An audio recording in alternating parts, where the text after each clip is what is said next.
This is Akashavani Mangaluru.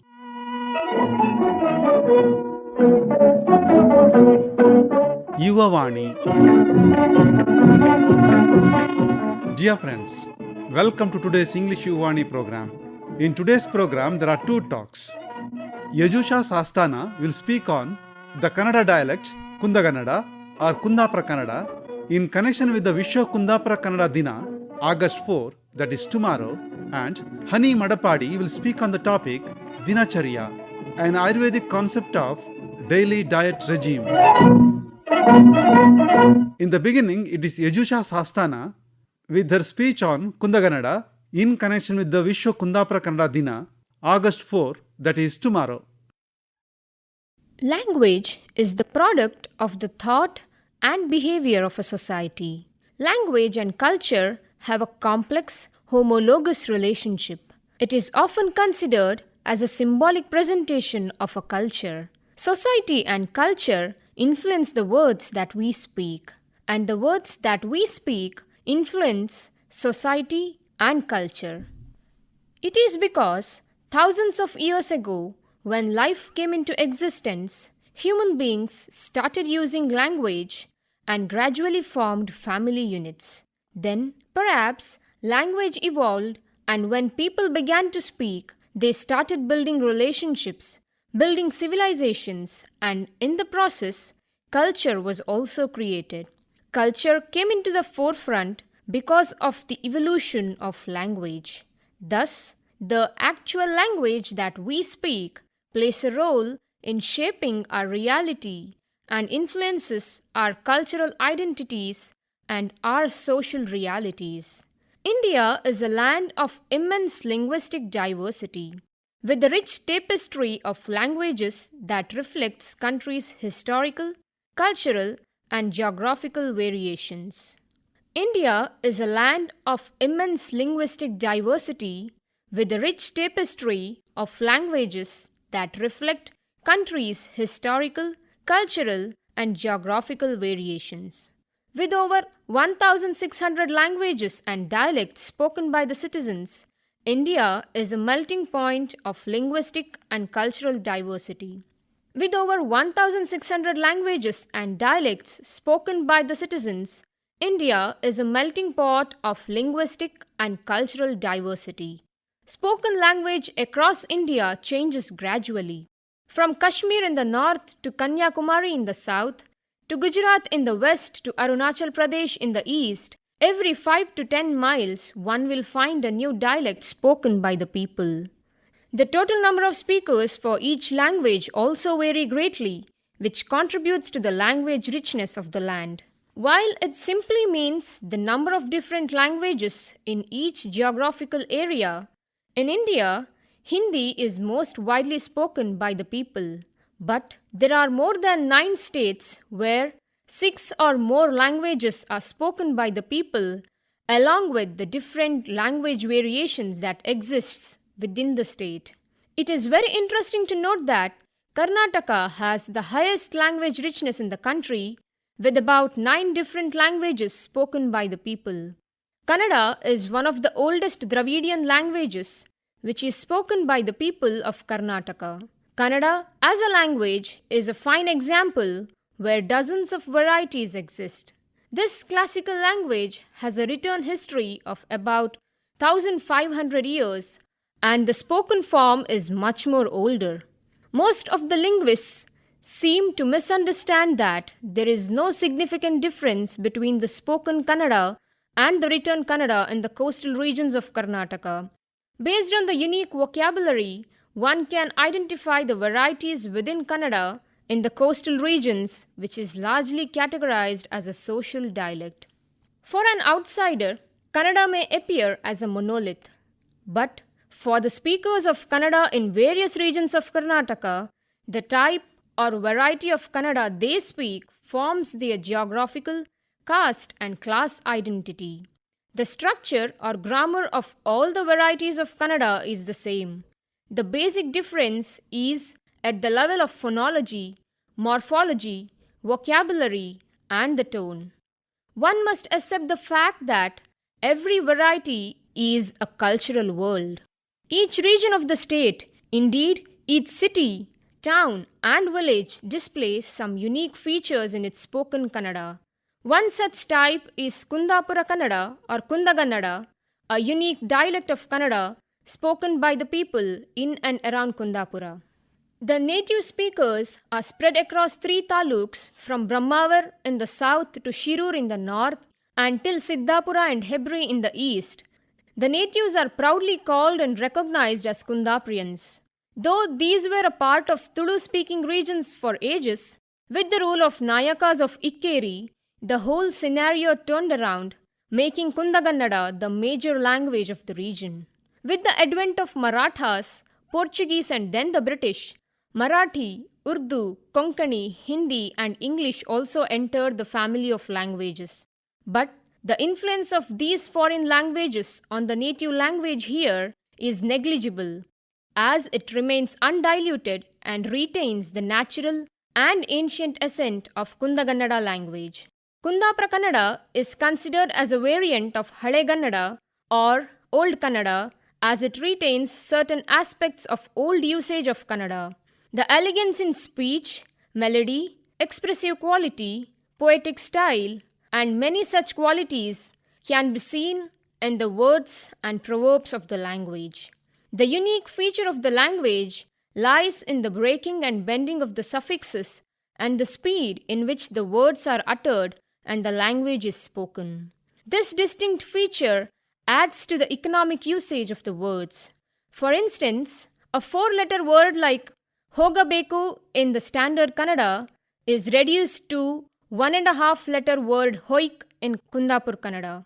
Thus, one can find the words that are not in the usage even in standard Kannada today and therefore sounds different from other dialects of Kannada. One should know the melody, natural rhythm, ups and downs, and the voice power in the speech to know and understand the nuances of the language. Along with strong cultural and traditional history, the immense contribution to the field of literature adds up to the glory of the language. Jayaprakash Hegde, ex-MLA of the region, became the reason for setting up of Kundapura Kannada Adhyayana Pita at Mangalore University. Grants in aid have also been given by the state government. The uniqueness of the language is apparent in its mystical literature. From Kota Shivarama Karanta, Janaki Srinivasa Murthy, well known as Vaidehi, to Rekavi Bannadi and Korgi Shankarnarayana Upadhyaya, Kundaprian literature has always been flourishing. Kundapura Kannada has its own rich vocabulary and got its first ever dictionary published in 2021. Prominent people like A.S.N. Hebbar, Panju Gangolli, Professor A.V. Navada, though not a native of Kundapura, and many such people have all worked hard to preserve the language and spread the fragrance and beauty of its richness, tradition, and culture across the globe. Often referred to as the cultural hub of Karnataka, the art forms in the coastal regions are beautifully entangled along with the language and are an integral part of the social fabric. This language variety is not a watertight compartment. Each variety has emerged out of the socio-cultural, historic, and geographic variety among the communities. Therefore, a language is not just a means of communication, it encompasses within itself the rich history and culture of the land, along with the way of life of the people. It is this idea that led to a kickstart of Vishwa Kundapra Kannada Dina since 2019, a day celebrated by the Kundapra Kannada speaking people for the love that they have for their language and culture. Vishwa Kundapra Kannada Dina is prefaced with the good intention to tell the world that language used for the sake of humor is also the lifeline of Kundaprians with an attractive tagline, Bhashi Alla Badka. This celebration has always shared an unbreakable tie with the language and culture. Every year, Vishwa Kundapra Kannada Dina is observed on Ashada Amavasye, which is popularly known as Karkati Amase or Ati Amase in Kundagannada. This year, it falls on 4th of August. Ashada Amavase holds immense significance in the life and culture among the natives since Kundapura is also an agrocentric region. Today, the celebration has spread across the world. People living in Bangalore, Uttara Kannada, Maharashtra, and other parts of India, along with people from foreign countries like USA, Australia, UAE, and others, have started to celebrate the day with huge respect and great pleasure. Every year, accomplished artists, writers, thinkers, along with the commoners, come together in different places and organize various competitions, performances like dance, drama, comedy, song, and yakshagana and other forms to entertain the people. All these jointly combined with delicious cuisine makes it nothing less than a merry feast. Kundapura, a land with an incredible history, rich culture and tradition, has unique beauty of language which the natives regard as an emotion. The dialect has now gained prominence as it has impressed millions of people across the globe. The celebration of Vishwa Kundapra Kannada Dina is like a festive occasion. People get together, eat together, and spend time with great joy and entertainment. For people living in far off cities and countries, it is like a nostalgia. There was a time when not many people knew Kundapura. But today, with the celebration of Vishwa Kundapra Kannada Dina, the glory of the region, its language, tradition, and culture have also spread.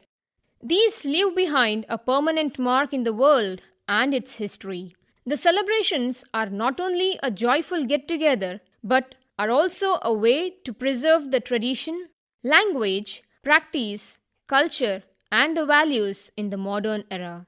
The effort to save and retain the language and the dialect from being lost should be a collective one. It should be done by speaking the language at home, during interpersonal communication, and at the social gatherings or rituals. By uploading the status and profile pictures on social media, people express their love for the language. May the pride for the mother tongue and the motherland not be just limited to one day of celebration, rather continue to burn like a flame in the hearts of all the Kundaprians. That was a talk on Kundapra Kannada by Yajusha Sasthana.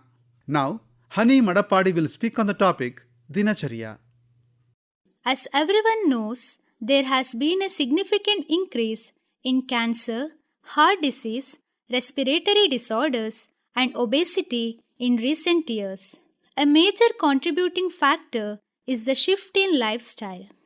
Maintaining our health is greatly influenced by the habits, activities, and manner of life we lead. In India, alternations in lifestyle account for more than 61% of death. The main risk factors include alcohol, tobacco use, and poor diet. Over 10% of the nation's population over the age of 18 experiences a certain kind of mental illness. The primary causes of mental disorders are changes in diet and lifestyle, as well as a lack of social support. Heart disease affects about 60% of people worldwide each year. The majority of people get heart disease as a result of their eating habits. To prevent these health problems, we need to follow Dinacharya, a daily regimen that promotes health. Dinacharya is a wonderful art of healing our consciousness, mind, and body. Dinacharya is defined as those regimens which are followed every day. Dina means daily and Charya indicates activity. These two terms are combined to form Dinacharya. The greatest method to preserve health through this regimen is to follow Dinacharya on a daily basis according to Ayurvedic teachings. Rise and shine. One must awaken from sleep during Brahmi Muhurta, or roughly 96 minutes prior to sunrise. Around 4:20 to 4:30 in the morning is when one should wake up if the sun rises at 6 o'clock. The benefits of this time for the human body and mind have been demonstrated by the science. The oxygen-rich fresh air improves brain function and gives you more vitality. It is necessary to promptly attend to one's natural urges and thoroughly clean oneself. In Ayurveda, urges like as feces, urination, coughing, yawning, vomiting, etc. are referred to as vegas. Diseases will arise by suppressing these vegas or forcibly expelling them out. Then brush your teeth with the soft tipped twigs of medicinal plants. To clean your teeth without hurting your gums, crush the tip. Neem branches are still used in some regions today. Modernization has led to the replacement of twigs with plastic made brushes and toothpaste manufactured of chemicals. It is preferable to use toothpaste with bitter, astringent, or pungent taste and teeth powders composed of medicinal plants. Neem twigs with a bitter flavor aid in both fighting bad breath and enhancing taste perception. Mango twigs, which have a pungent taste, increase salivation and aid in the removal of oral toxins. Herbs with an astringent flavor aid in the healing of mouth ulcers and gum wounds. Additionally, it aids to fight against foul breath. Teeth should be brushed after eating and in the early morning. After brushing, one must use tongue cleaners to scrape the tongue, which will improve taste buds perception and encourage the body's digestive processes. This is followed by anjana or collyrium, which is prepared out of herbs. Using a fingertip or anjana shalaka, a rod-like applicator with two flower bud-shaped ends, it is applied to the inner portion of the eyelid from the inner to the outer corner. Anjana improves vision, eye health, and eye protection. It also guards against eye-related illness. People with fatigue, severe lacrimation, alcoholism, early stage of fever, and head issues should not use anjana. An Ayurvedic procedure called nasya helps to clear the upper respiratory tract by removing excess mucus or toxic accumulation. It builds up the immune system and enhances respiratory function. Administer nasya 1 hour before or after taking a shower on an empty stomach. With your head bent back, lie down and apply 2 to 3 drops of anuttaila on each nostril, or take 1 drop of nasya on your little finger and smear it inside each nostril. When anuttaila is taken regularly, all of the sense organs remain clear, wrinkles disappear from the skin, and bad odors are eliminated from the mouth. One should gargle with either lukewarm saline water or therapeutic decoctions after nasya. In addition with clearing the channels, this strengthens the jaw, clears the voice, relieves mouth dryness, and heals lip cracks. Additionally, it strengthens the gums and relieves toothaches. Abhyanga or oil massage is beneficial for lowering fatigue and dry skin and also enhancing health, muscle tone, and sleep. It should be done on the head, ears, and feet if the entire body cannot be done on a daily basis. Abhyanga increases lifespan, promotes clear vision, and prevents the aging process. You should not perform an abhyanga during which you are suffering from acute fever, indigestion, and common cold. Hair loss, graying of hair, and headaches are all treated by applying oil to the scalp. A foot massage improves vision, reduces stiffness, numbness, and sole cracks.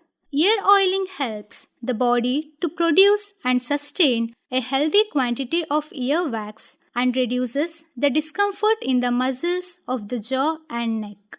Exercise or vyayama are required after an oil massage.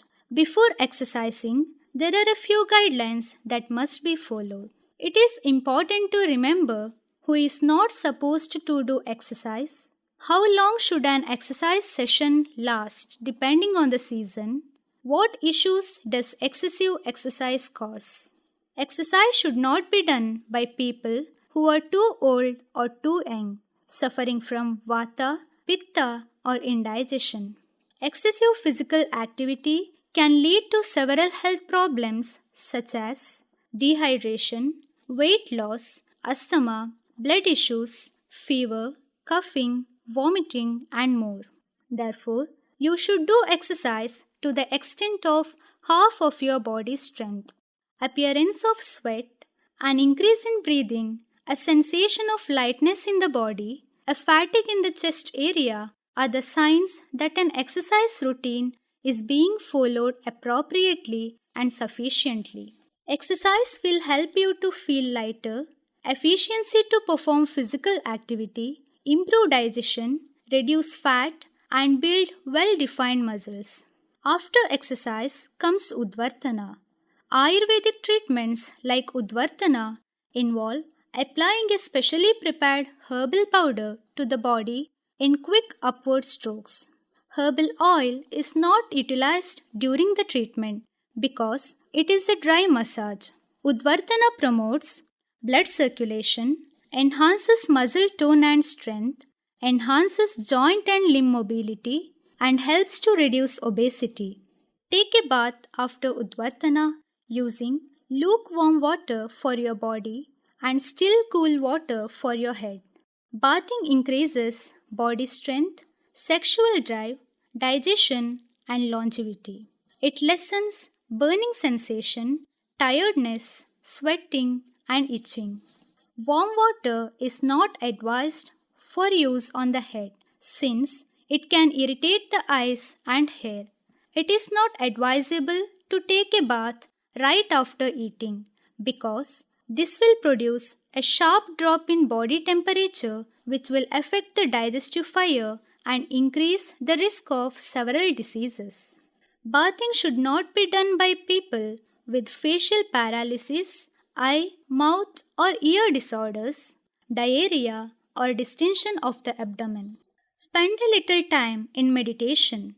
Meditation will help you to concentrate on your goals by maintaining a balance between your mind, body, and soul. Additionally, it will relax your nervous system and give you a constant calm feeling. It also relieves your body from all tension and stress. One can then proceed with their regular tasks or responsibilities. It's becoming challenging to give job and health the same priority in today's environment. Adopting a Dinacharya inspired Ayurveda lifestyle is a straightforward way to address all of our health related issues. It regulates our biological clock and increases our self awareness by bringing us into harmony with nature. Our health will gain benefits in several ways if we follow it consistently with great attention to detail. It encourages a healthy lifestyle by boosting immunity and preventing of disease. It aids in the proper digestion and absorption of nutrients from the body when meal schedules are followed and the amount consumed are controlled. It also helps in maintaining a certain discipline in the mind and body, which is beneficial in several other aspects of life. Eating healthy and nutritious food is essential to maintain good health. Now I am going to say some Ayurvedic eating practices. One should take warm food. Warm foods are often misunderstood as food that is heated to a certain temperature. But according to Ayurveda, food is classified as warm or cool as per the internal nature of the food product and its effects on our digestive system. Warm food includes rooted vegetables, spices like pepper, clove, ginger, dry fruits like dates, raisins, etc. One should eat warm. It tastes well or delicious. Warm food stimulates the digestive fire, gets digested quickly because it helps in the secretion of saliva and secretion of gastric juice. Unctuous food like ghee, curd, nuts, meat, etc. stimulate the power of digestion. Develop or nourishes the body, provides firmness to sense organs, promotes strength, brings out the brightness or complexion. Eat the right quantity. Each person's body is different and hence one should eat according to the body's needs. One should take food in a proper quantity so that it gets digested without any difficulty. Do not overeat or eat right after a full meal. One must know where to stop and never eat without real hunger. If one takes food before the digestion of the previous meal, this may lead to indigestion and other health issues. Eating should not be done in a hurry or slowly. If food is taken too fast, it enters into a wrong passage. It does not enter into the stomach properly. This may lead to complications. One should not take food very slowly because this will not give satisfaction to the individual. In this situation, one would take more food than what is required. One should not talk or laugh or be unmindful while taking food. This will subject to same trouble as the one eating too hurriedly. Stay hydrated. Ayurveda recommends drinking warm water throughout the day to stay hydrated. It also suggests avoiding cold or iced drinks as they can impair digestion. Maintaining good health involves a variety of factors including what we eat and how we eat.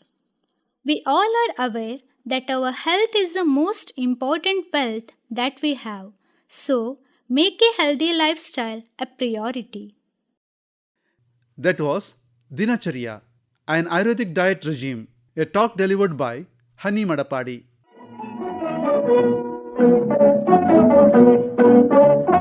Dear friends, this is all in today's English Yuvavani program. See you next week. Thank you.